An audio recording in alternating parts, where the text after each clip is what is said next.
Let's hear it, man. Gatekeep, man. I'm not a filmmaker. I'm just video guy, I guess. I never made a film, so I don't, even with people that actually made a lot of film, I don't think they can gatekeep. But I would say that, well, I see Marvel movies or movies like Fast and Furious, more of like popcorn stuff. Yeah. You wouldn't really call it film. You wouldn't really put it in a textbook. Not to say that you have to make textbook-worthy movie to be called a movie, but then it's interesting, right? Entertaining. There are certainly a lot of good, well-made film in the MCU, Okay. or even in the Star Wars franchise. Come on, like New Hope was a textbook, decent film. But we're talking about the first Star Wars movie, not the sequel. It was textbook. It was literally textbook. Or it created a textbook. Yeah, textbook in a way that it was a How perfect. come though? Was it the angle that they were shot, or the character dialogue? It's not just the angle. Well, first of all, the whole structure is textbook. Yep. It's the hero's journey. Yeah. We're following Luke, leaving his hometown. Blah blah blah. A lot of, I don't want to go too deep into the film terms. Yeah. But structure wise, and the free act structure, Okay. how they wrote The what? the free act structure. 3-act structure. Okay. So how they set up the story, the twists, and everything. It was pacing. It was perfect. Like there's nothing you can pick apart from the original Star Wars. It's textbook perfect. But then I think even with MCU, Iron Man was pretty solid on its own. Extremely solid.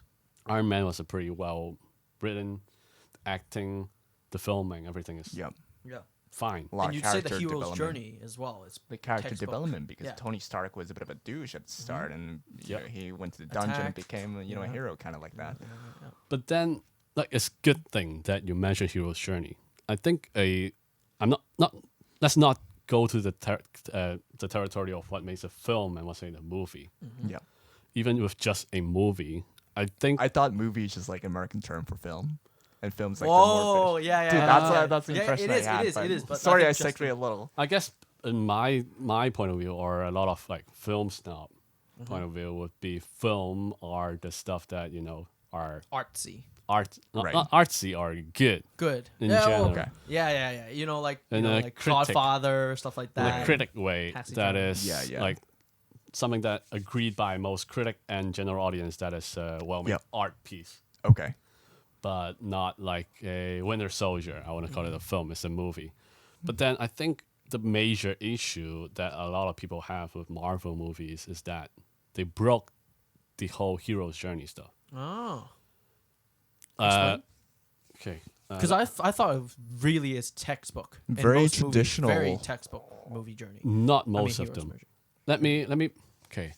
What is a good example? I mean, besides Infinity War, where they actually lost, every movie is pretty box standard. Hero introduce, villain introduce, some conflict. First Resolves conflict. at the end. First conflict, hero's got to lose. Hero lose again. Gain a little bit more strength. Spider-Man into the Spider-Verse. That was textbook. That was literally textbook. that was not Disney. That was Sony. Was that not? That's Sony, bro. Oh, but you know what I mean. That's the what I mean? best Spider-Man movie there. I Or agree. there- I agree. Okay, I agree. that is a different Absolutely. topic. Fine. But then what I'm trying to say is, when you run your franchise or story in a way that you're trying to set up stuff for the next 5-6 movies, Yeah. you leave a lot of stuff unsolved. You leave a lot of open end Okay. in a way that if I want the full experience, You need to watch everything. I need to watch all 20 films. I Yeah. don't agree with that, actually. I think each of them are quite neatly packaged as a single film, besides, obviously, as I said, Infinity Stone, it's a whole saga. I think each of those films, it's like a TV show. It's like How I Met Your Mother. If you watch 9 seasons, one sitting, you're going to catch a lot more Easter eggs, you're going to understand a lot more things. And But you're if you like, "This is start so awesome." in season 3, Yeah.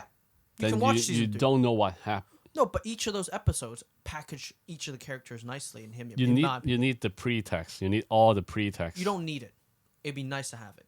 You don't need to know what this guy do. You can just see, okay, he's got a suit. He's okay, obviously Infinity War is different, right? Because everyone comes together. It'd be nice to know. As I said, remove those two. Each of those movies, Black Panther, you'll know, okay, he's a king. He runs country, and then his brother is gonna kill him. Stuff like that, right? You watch Spider-Man. It's like, okay, Spider-Man. Everybody knows Spider-Man, so they don't do introduction anymore. You know, he's high school. He's got some problems with his school.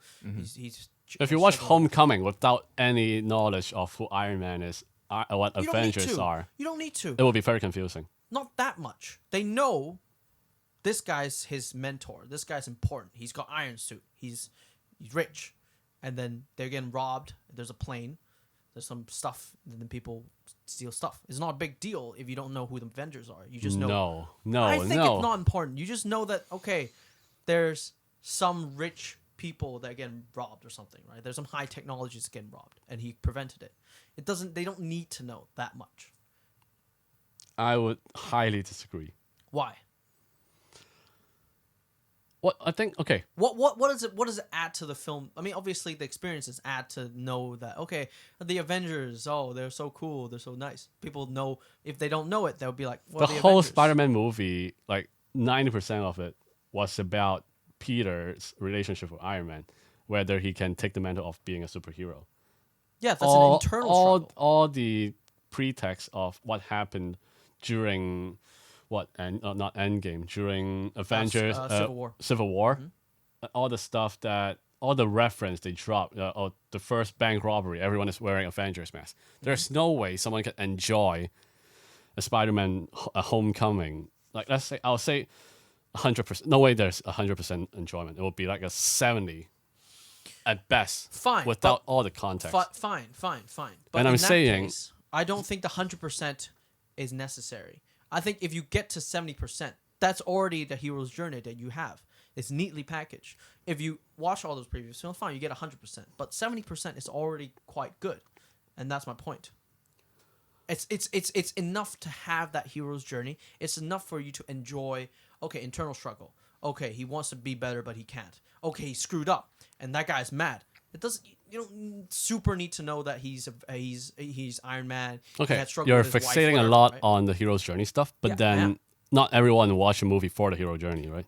But It's the whole every enjoyment. good superhero movie should present that front and center, and should let you immerse in the movie, relate to a superhero, and then maybe relate to the villain, and then see, okay, there's a battle between good and evil.